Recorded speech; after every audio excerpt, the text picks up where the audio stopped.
Good morning, everybody. I invite you to find a seat so that we can pray ourselves in.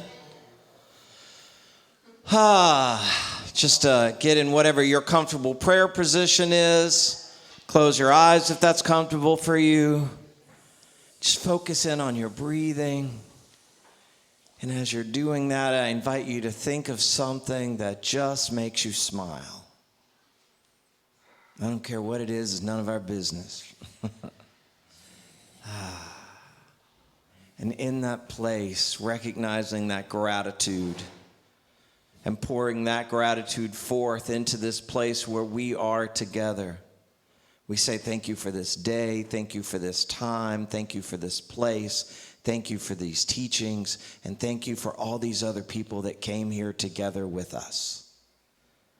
We claim that today is a good day, and so it is, and amen. All right. And I do not see my worship assistant. Okay, let me grab a script because I don't have it. Thank you. Okay, so this is when I invite you all to look at your neighbors, and if you're virtual, to type this in. We really want to know, by the way, virtually, who you are and where you are so that we can recognize you as part of our community. So, look at the people around you and say, good morning. Good morning. I love you this morning. And I sure do appreciate you being here. All right, and our affirmations for April, we'll read them together. They'll be here on the screen. All right, just like the spring flowers blooming, I am bright, I am beautiful, I am alive. God is good. Life is good. I am good, and so it is. All right, let's do a call to worship song. Amy and Tyler are going to come up, and the three of us are going to sing it from here. But I invite you to stand if you would like. We're going to have the words up here, and please sing along. Sing out loud and proud.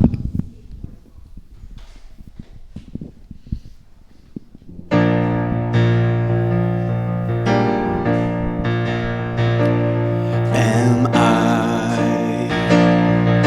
strong enough to bear the burdens that sometimes comes with living this thing called life? Am I wise enough to make the right decisions when I'm standing at a fork in the road? Sometimes I wonder and ponder, only to realize I'm not alone, and there's nothing I have to do on my own, because I am the place where God lives, moves and breathes and has his being. I am the place where God shows up. I am the place where God lives, moves and breathes and has his being. I am the place where God shows up. Will I have enough to do the things I need to do to take care of myself? Will I have enough of mind and body to live a life of grace and wholeness? Sometimes I wonder and ponder, only to realize I'm not alone, and there's nothing I have to do on my own, because I am the place where God lives, moves and breathes and has his being. I am the place where God shows up. I am the place where God lives, moves and breathes and has his being. I am the place where God shows up. Keep singing with us. I am the place where God lives, moves and breathes and has his being. I am the place where God shows up. I place where God lives, moves and breathes and has his being. I am the place where God shows up. I am the place where God lives, moves and breathes and has his being. I am the place where God shows up. I am the place where God lives, moves and breathes and has its being. I am the place where God shows up.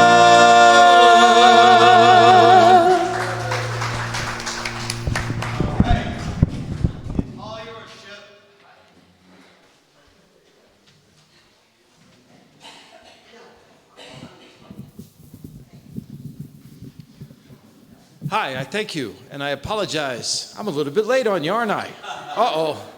I'm in trouble, aren't I, Minister? I'm going to get scolded by the minister? Well, I deserve it this time, for sure.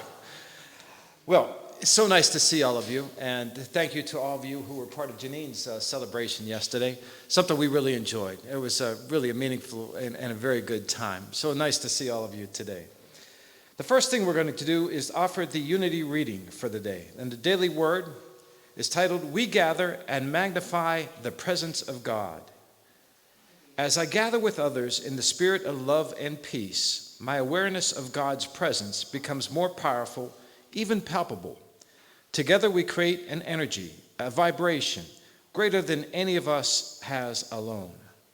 I am comfortable and at ease when I notice our differing appearances, preferences, backgrounds, and opinions, because I am reminded of the limitless diversity of divine expression and my place in it. When I join in fellowship with my family, friends, and all others who are dear to me, each of us becomes a mirror for others. We see in one another the divine presence that lives in and expresses in every person. The unifying energy of divine love unites and binds us together. In this love, we are one. At Psalm chapter 133:1, it reads, How very good and pleasant it is when kindred live together in unity.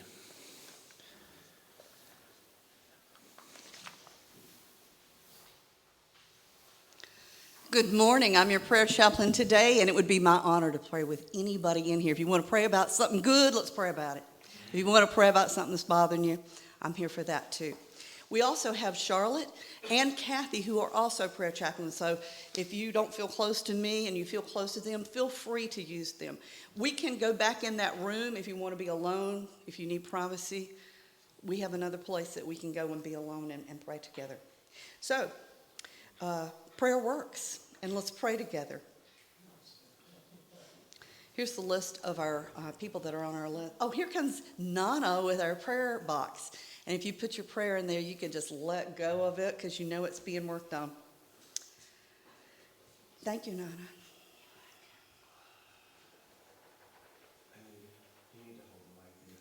Oh, okay. Sorry. Usually everyone can hear me. I'd like to pray for the families of Ukraine and Russia. Dawn Dowd, Donis Krawick, Herbert Bird, Marilyn Garcia, Alexis Hansen, and Nico White. Together, let us affirm that these loved ones are whole, perfect, and complete. We are standing with them, knowing that God is already actively working in partnership with each person to grow through the appearance of challenges. Wherever we are, God is, and together, all is well. As we walk our path this week and always appreciate our lives, let us face what we deem to be adversity with wisdom and dignity and without judgment of the situation. And other human beings may be involved. We realize we are all a work in progress. And as we enjoy this space in prayer, this place where we've come to be one-on-one with God, that is within us. I invite you just to pay attention, to ask yourself, what does it look like here in this special private place that I have to meet one-on-one with God?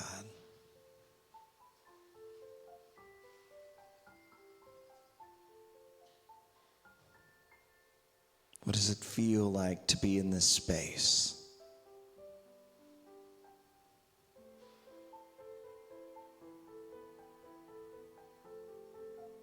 This is a space where all is good, where there is no duality. It's just good and good and more good.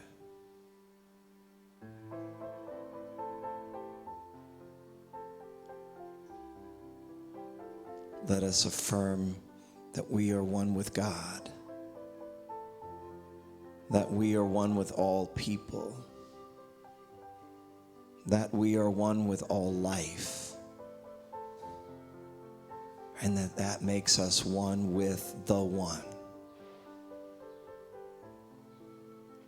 It's so nice to know that we have this space, and by paying attention to what it looks like and feels like, it gives us something to get back to a little faster when we feel we need to get there. And it's comfortable in knowing that while the space may look and feel in one way today, that tomorrow it's perfectly fine for it to be different. For God travels with us as we expand, as changes come around. We are one with God, so wherever we are, God is too. We take comfort in that.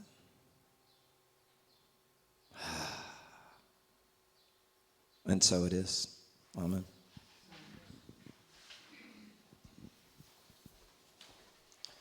Thank you for that prayer, Wally. And for an insight that I certainly share about the goodness that I feel in this spiritual community. Because I'm, in fact, going to add my name to your list of folks who are asking for your prayers. Because as it turns out, I have prostate cancer, the big C.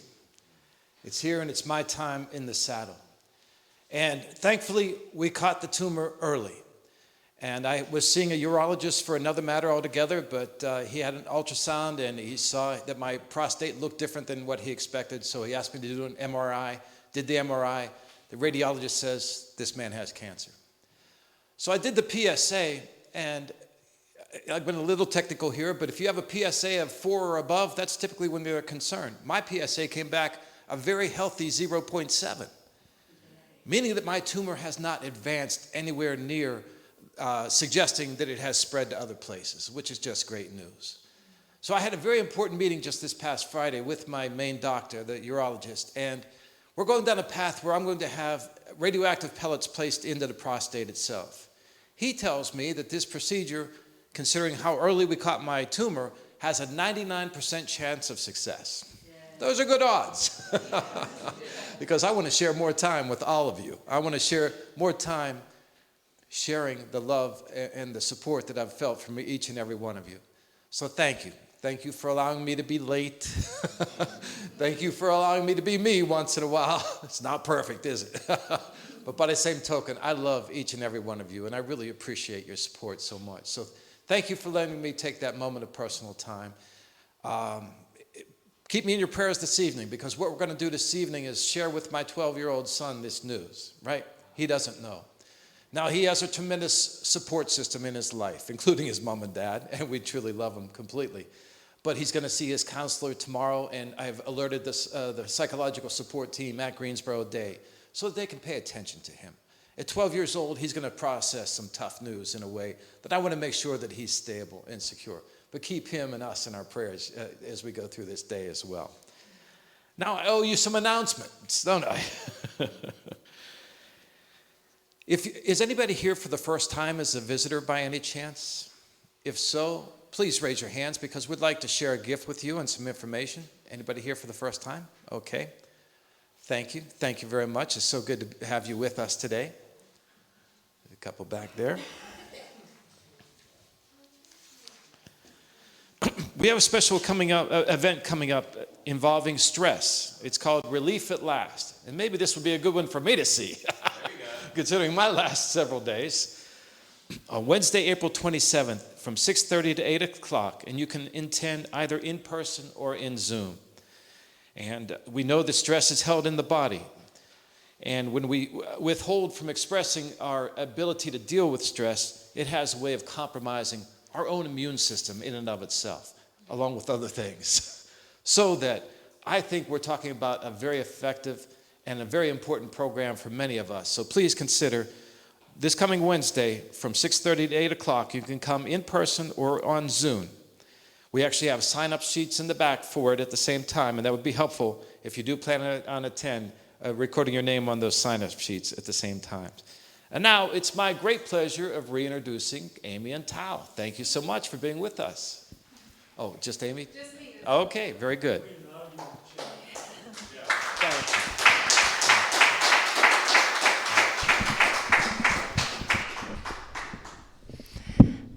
So yeah, you just get me for this song. This song is called Seasons, or Every Season, I'm not sure, but it's been a favorite of mine for years, and it always comes into my head in the change of the seasons, because it talks about how God or Spirit is working through me in every season of my life. And so next weekend I turn 36. Woo! I'm like headed in a new direction, but I just reflect on my life and how many seasons I've already been through and how much I've overcome. And so I love this song. I hope you like it too.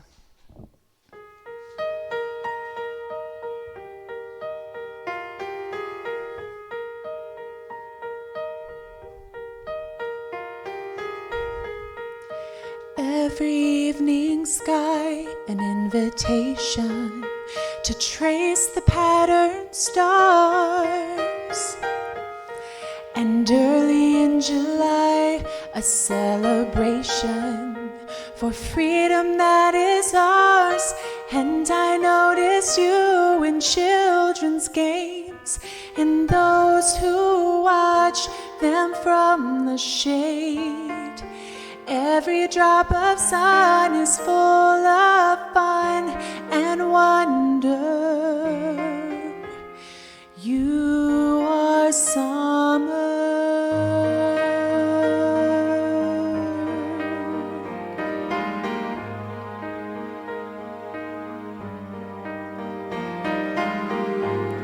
And even when the trees have just surrendered to the harvest time, they're forfeiting their leaves in late September and sending us inside. And I notice you when change begins, and I am braced for colder winds. I will offer thanks for what has been and what's to come. You are autumn.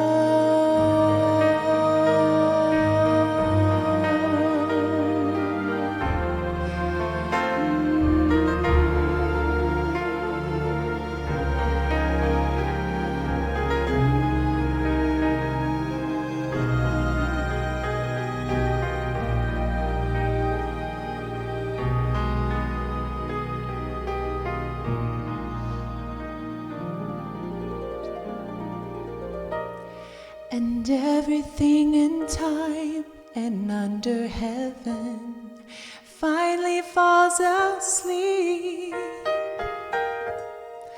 wrapped in blankets white. All creation shivers underneath, and still I notice you when branches crack, and in my breath on frosted glass. Even now in death you open doors for life to enter. You are winter, and everything that's new has bravely surfaced, teaching us to breathe.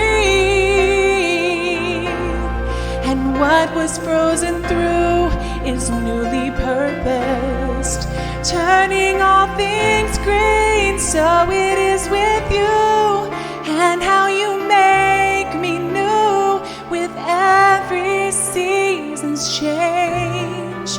And so it will be as you are recreating me. Summer, autumn, winter, spring.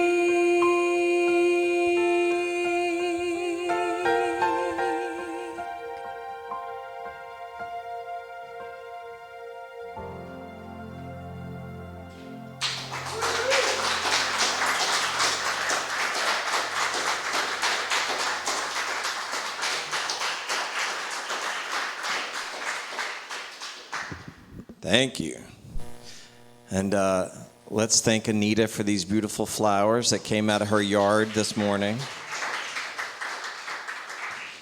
Good morning again. Hit that start button. So, one of the things I love in Unity is that we teach the 12 powers, and I have taught them in many different ways. I first started learning the 12 powers when I was at Up Church in LA, and I was part of the choir. It was part of our uniform. So we would either wear, for half of the year, you either wore all white or white and the color of the month. Or in the other half, all black or black and the color of the month. And so I had shirts in all 12 of the colors.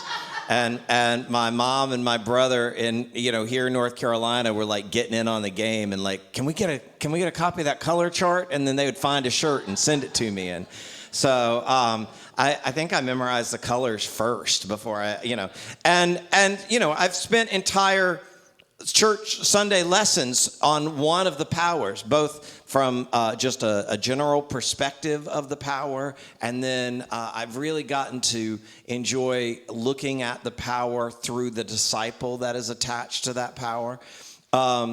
So today, though, we're going to hit all 12 of them in the next short few minutes or so. You all have, to help that out, we've got Chris, can you put this map up? And then everybody has a handout also. This should be helpful. There's a couple of things on this back that I noticed last night that I was like, I don't think that's right.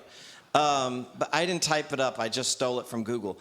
But anyway, so part of what Charles and Cora Fillmore taught in the 12 Powers book is that within our body we hold one of the 12 powers in different places. Now let's be clear. The 12 powers, first of all, are basically 12 parts of your Christ mind. You put all 12 of those puzzle pieces together, you got the full puzzle, which is Christ mind, which is you exercising everything that Jesus taught. To exercise the power of God that is within you, all of that. These are just 12 different elements of exercising that power that's within you. And within that, you're one with God, so the one power is all over you and around you and in you and everywhere, right? But what this does is help us recognize a little bit more information about the powers, and kind of if there's certain ones we feel we need to call forth. This map helps get us there, helps us when you look at power and you know that it resides in the root of your tongue, which doesn't show in that map, but there's a couple of things about this map I think is funny that I'll tell you in a second. But that you're like, oh yeah, I have power, and I exercise it in speaking.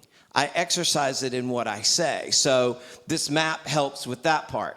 I'm going to start at the bottom of the map because I think it's funny. And I think they put this map out in the 1920s. I forgot to look at the exact date.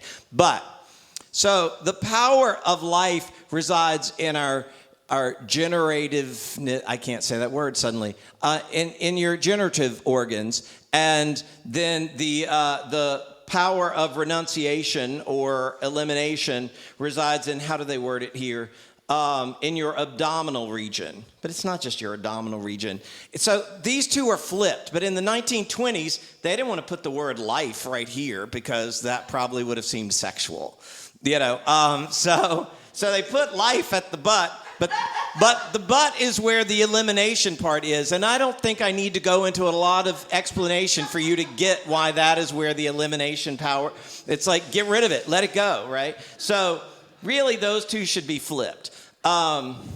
Anyway, I think that's hilarious. And I know that it had very much to do with the time when that map was created. And they were like, we can't put life there. They'll think it is that. That's why they would think it, because it is that. But it's important to know that while that's like giving us the example of like, we create life. Some of us don't do it through creating more people, right? But we still create life all day long. Earlier today, I could not find the cell phone. And at first I thought I must have left it in the car. And then I'm like, no, I've already used it in this office. And I came all the way back down here looking for it. I went back up there. There's only 3 rooms up there to look in. Took me 20 minutes. And it finally was just like, okay, Father. And that's the word I use. Use whatever word you want to use, the one that works for you. And I'm like, you really are going to have to help me and show me where this phone is, because I do a Facebook Live every morning before I go downstairs, and I cannot do that without the phone. I need it now. And I said that more than once. He didn't answer me the first time, or the second, or the third. But finally, I was in the office, and I'd gone back in there again, and I was like, I really don't know where else to look. There it is. And it was sitting on top of a cabinet that I have no idea why that seemed like a logical place to set my phone at any point today. But it was in the stopping and letting it go that I was allowed to see it. That was a power, that was a conversation, and that's like answered prayer. But that was also within our powers of being able to recognize and see and allow the bigger self, that instead of looking through the hole in the fence, being able to see the whole way around, to get there. So let's look at the powers a little bit more here. One of the other things that I found interesting when I was studying the powers and studying where they reside is they have imagination on the back of the head there, but imagination is really between your eyes. It's basically a third eye. It's where you... And then right above that is where understanding lives. And then above that is will. Well, when you put the 3 of those together, what I realized one day, and I've never had any other teacher teach me this, but I mean, it's what the information is in the book that teaches it. It becomes a 3-step process for manifestation. Like you start by imagining, you're like, I want a new house. That's the easiest example, right? You can start by then imagining what that house might look like. It can be a new mate. It can be a new whatever. It can be an easier day, whatever the thing is you're manifesting. But you start by imagining what that might look like, right? And then from there, then you move it up the ladder to getting a little bit more of an understanding. Now you're going from, well, I want a house here, and it's like, well, I want it kind of in this neighborhood or in this area. I need at least 3 bedrooms. I need, or 4, or, whatever your thing, it's like, I only need 2. It's like, and you start getting an understanding of what that thing is you're asking for. And then you move it up the ladder to will, which is where you have the power of saying yes or no to allowing it to flow through, right? Now, it's not a magic trick. You may then have to kind of step back and reimagine some other stuff to figure out where maybe we have a mental block of like, maybe somewhere back at age 10, it's like, oh, well, you'll never be able to have something like that. And so then you may have to step back and work on erasing that to move forward. But it is a nice 3-step process that this map allows us to see that it's like, oh, look, I have the power of manifestation. I imagine it, I get an understanding about it, and then I use my will to say, yes, I'm going to allow that to come through. Our faith resides in what's called the, now I'm going to say this wrong, and I even Googled in pronunciation, pineal gland, am I close on that? Which is in the dead center of your brain. That's where your faith is. And what Cora wrote about that, she said the main function of the pineal gland is to receive information about the state of, oh no, this is not what Cora wrote. This is what Google told me. that the gland is to receive information about the state of light-dark cycles from the environment and convey this information to produce and secrete the hormone of melatonin. And so it's in our faith that like we can use our human experience and stuff, and then sometimes we know that we got to step back and just know that we got to know that the unseen, that the yet to be proven is true. Like that has to happen in that faith place. And so like right in the dead center of your brain is where it's like, yeah, let's throw some melatonin in there and just kind of pull you back a little bit and relax you. And so, you know, it's like when people start looking at science versus religion, I've never really understood that. I'm like, yeah, so the science is just us finally figuring out some of the physical explanations of what God does, right? And so within our brains is built in this gland that helps us exercise our faith by saying, you know, because again, your will's got to kick in there, which is also living right up here in the head, where it's like, yeah, okay, I can release to this area to relax myself, to, you know, so that I'll stop getting in the way of the, well, I don't know how this could happen. Well, I'd like for that to happen, but I don't even know anybody that's created anything like that before. And it's like, okay, well, then you'll be the first. You know, that happens. There's a first all the time. I don't even know how we can still have first this far into life, but we still create the first of stuff, right? So, the love is in the back of the heart, but she's clear to say in this, they use the term, I think I didn't write that term down, the ganglionic nerve cells. That comes up a lot in the study of all 12 because it's about the grouping of nerve cells and it's about the traveling of information from our head to our toes, really, although the powers we don't have any powers in our feet according to this map, but you got the power to use your feet. And love is in the back of the heart. So it's not just the heart. It's not just the beating thing that gets blood, to all through. It's about like that communication part from kind of the center of our being that like goes from there, right? Our strength is in our small of our back. And this is what Cora wrote about that. She said, nothing so uplifts, nothing so frees from care and worry, nothing so brings the thought of victory as being established in the sustaining strength which cannot know weakness. Your divine strength, your power of strength cannot know weakness. The other parts of our human experience may know it, but that's when we call on this strength, right? And it's to have the strength of character that makes life seem effortless, non-resistant, is to have the inward joy that no one can take away. Strength living here in, just ignore me, camera.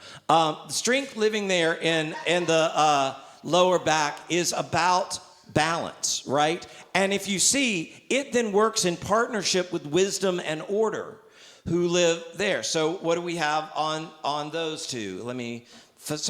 Wisdom being in the pit of the stomach, it's the great solar nerve center. What Cora said there is every soul has free access to the source of wisdom within.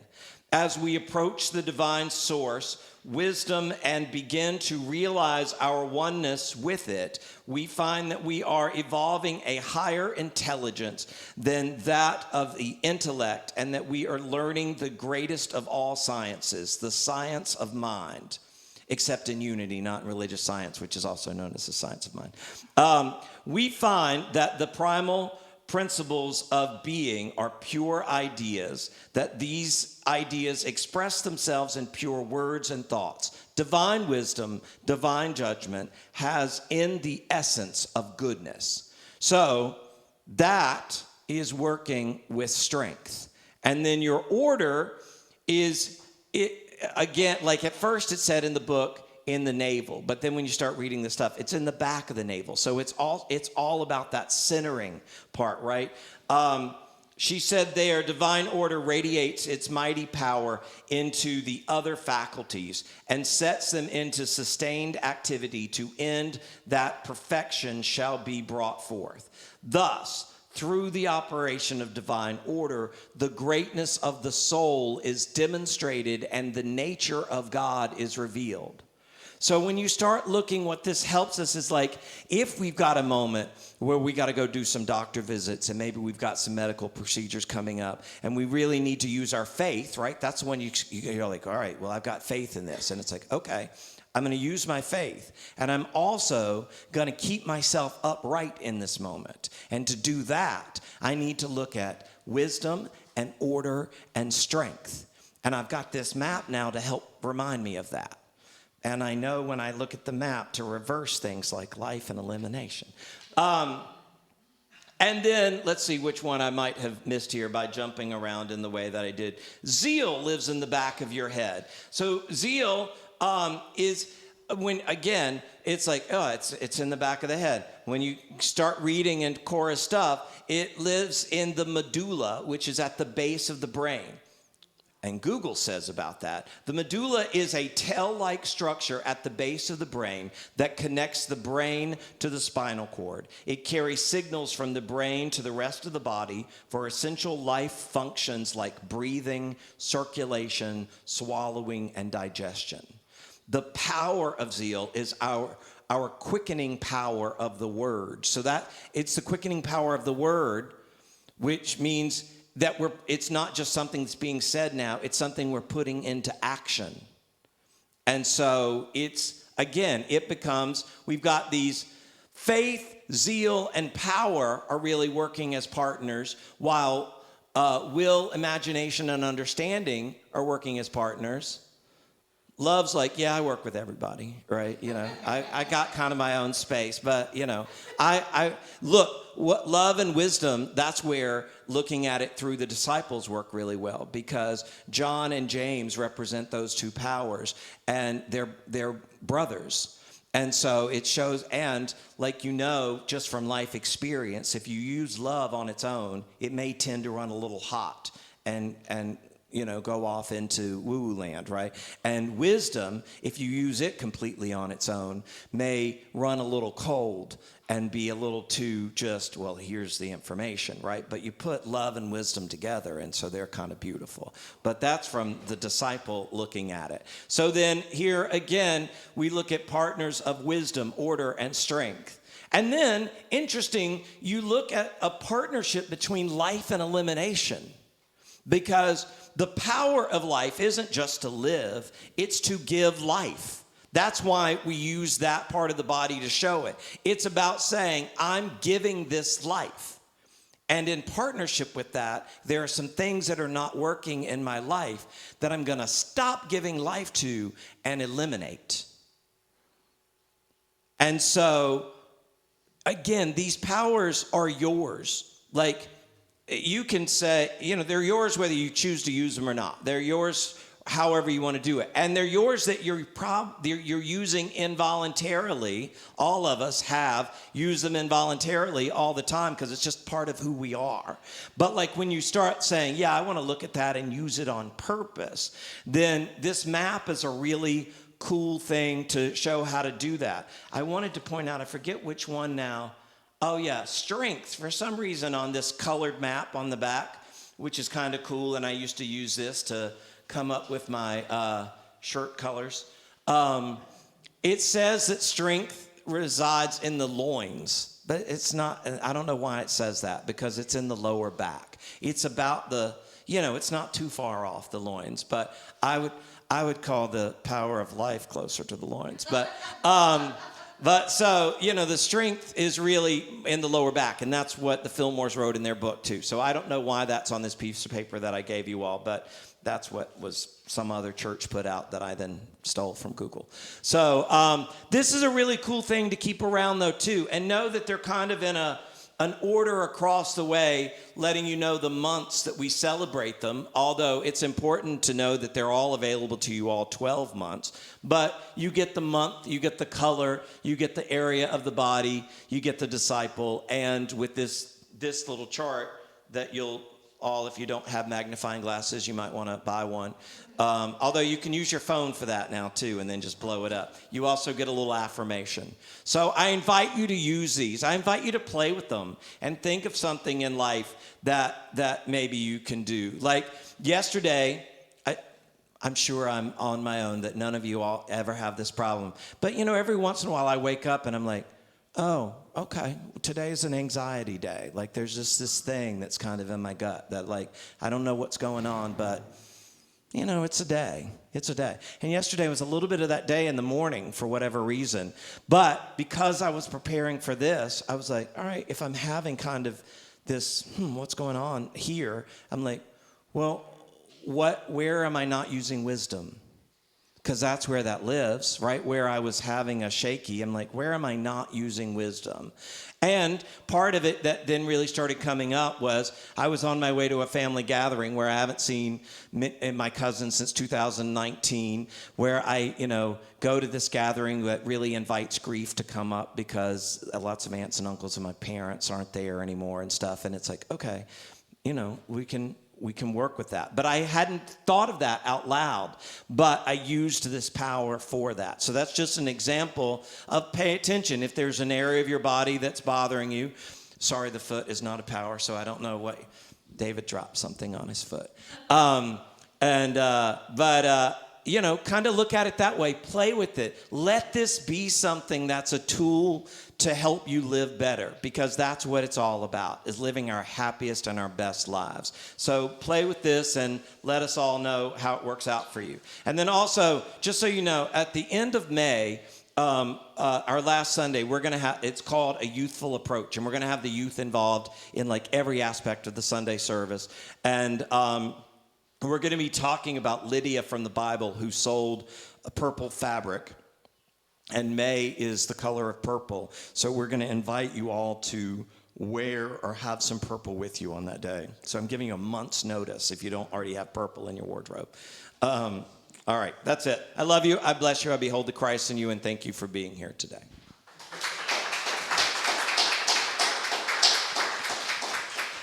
So now is our time to take in our love offerings and our tithes. And if you do that electronically, if you do that virtually, we invite you to hit the donate button. And if you're doing it electronically, but you're here, we invite you to place your hands on your heart. If you have your gifts, we invite you to pray on them now as we all say this prayer together. Divine love, through me, blesses and multiplies all that I have, all that I give, and all that I receive, and I am grateful. And as they take up the love offerings, Anita's going to do a prayer, and then Tal and Amy will come up to give music. Everybody in their life has something that happens to them that makes them appreciate something that they don't have now. I broke my glasses Thursday, the day before the holiday, and I go to the eye doctor tomorrow, and I am so grateful. But this brings up a good point. There's something in your life that is not right. Pray that gets fixed, okay? And now, as they go around, we're coming up, right?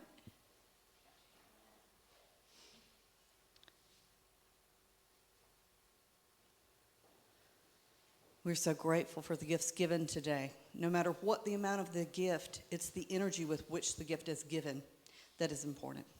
And when we freely give, we freely get. Okay, we'll close our eyes. I close my eyes and reconnect with the divine within. I am never separate.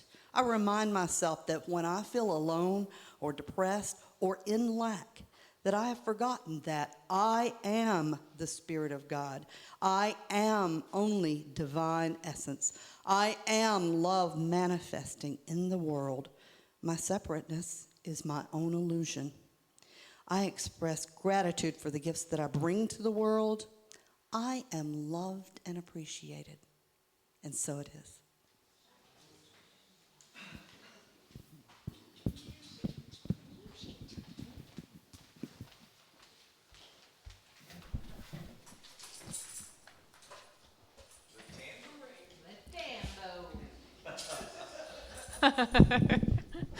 Tal said he used the tambourine last week. I at did. Easter. I went and I rewatched the video and I butchered it. Man, I was off. I was like, "What are you doing, Tal?" And then it gave me a whole new appreciation for when Makes Amy me plays feel the so tambourine. good I'm like, because "It's literally really everything we play, he's doing two things, and I'm like in awe. So not as easy." This is a song of hope. It's called "Mama Said."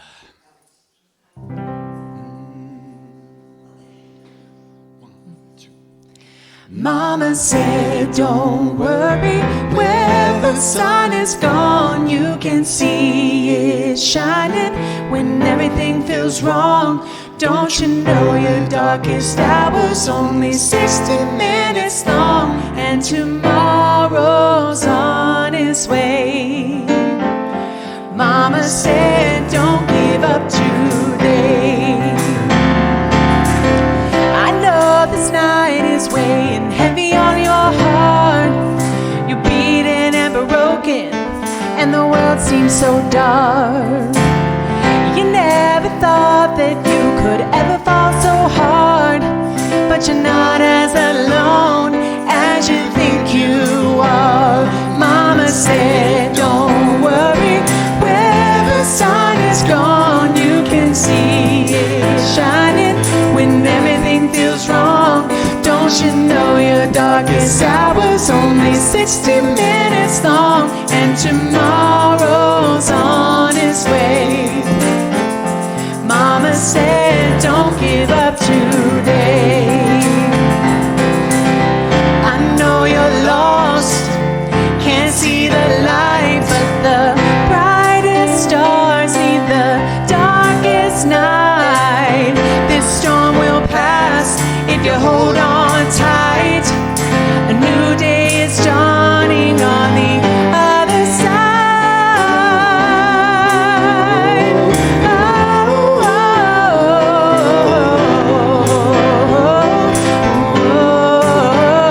Don't you know the darkest hour's coming just before the dawn, and tomorrow's already on its way. Mama said, don't give up today. Sometimes it's hard to see any way out.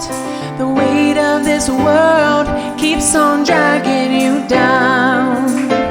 So tired and lonely, you can't carry that load, but there's a light inside, it's gonna carry you home.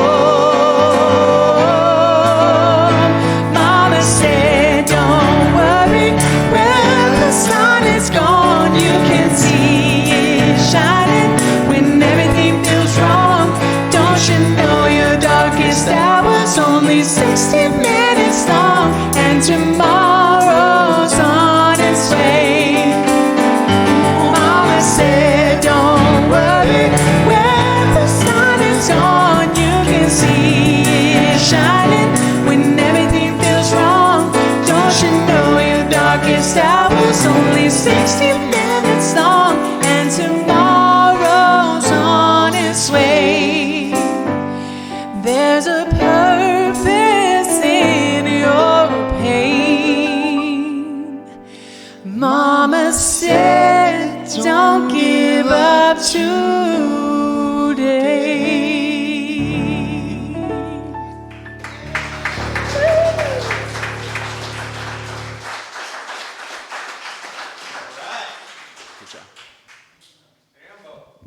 All right. Left my phone laying around again. I'm going to put that up. All right. So just a couple of quick reminders for this week. Joyce, who gave one of our presentations on Easter, is going to be doing the workshop. It's important, or it would be very helpful to know who's actually planning on being here in person versus who's going to be on Zoom, so that we can get all that set up. And next Sunday with May, we're going to spend the entire month of May in looking at lessons from Women and the Bible. Not Women in the Bible, because one of the Sundays we're going to do Myrtle Fillmore, and she was born quite a bit after the Bible was written, not rewritten, but written. So anyway, May is going to be a month of women that we're going to celebrate. I hope you'll be with us for that. Next Sunday we're going to do the Woman at the Well and look at that metaphysically. Anita will be singing with the band, so I hope you'll be here for that as well. And I added a sign-up sheet in the back. It's not really a sign-up sheet as much as a survey.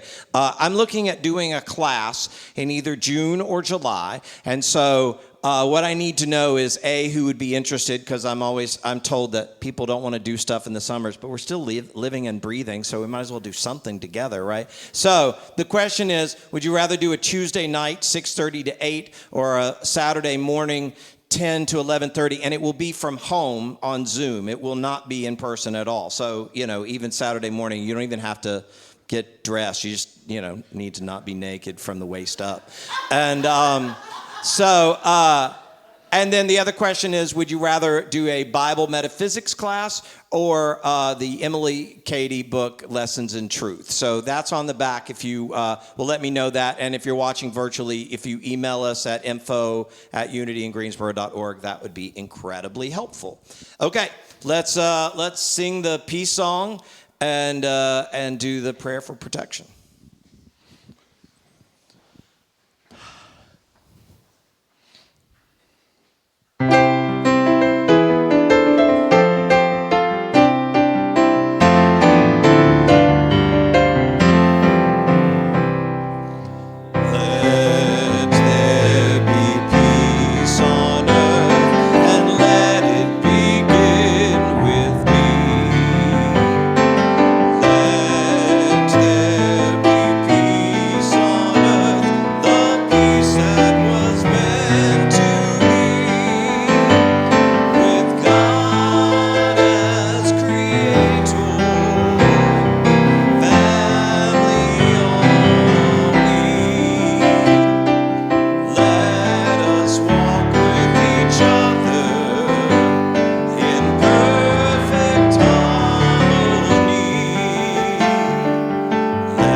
And together let us say, the light of God surrounds us. The love of God enfolds us. The power of God protects us. And the presence of God watches over us. Wherever we are, love is. Peace is, light is, God is, and all is well. And I forgot to tell you guys, we used to do conversations with the minister afterwards. They finally lifted the hour requirement in the space. So if anybody wants to talk more about this information today, ask questions, share what came up with you, we can sit for 20 minutes or so in the room across the hall after tearing this one down. All right. Thanks, everybody. Okay. And Anita's going to go there if somebody wants to pray right now.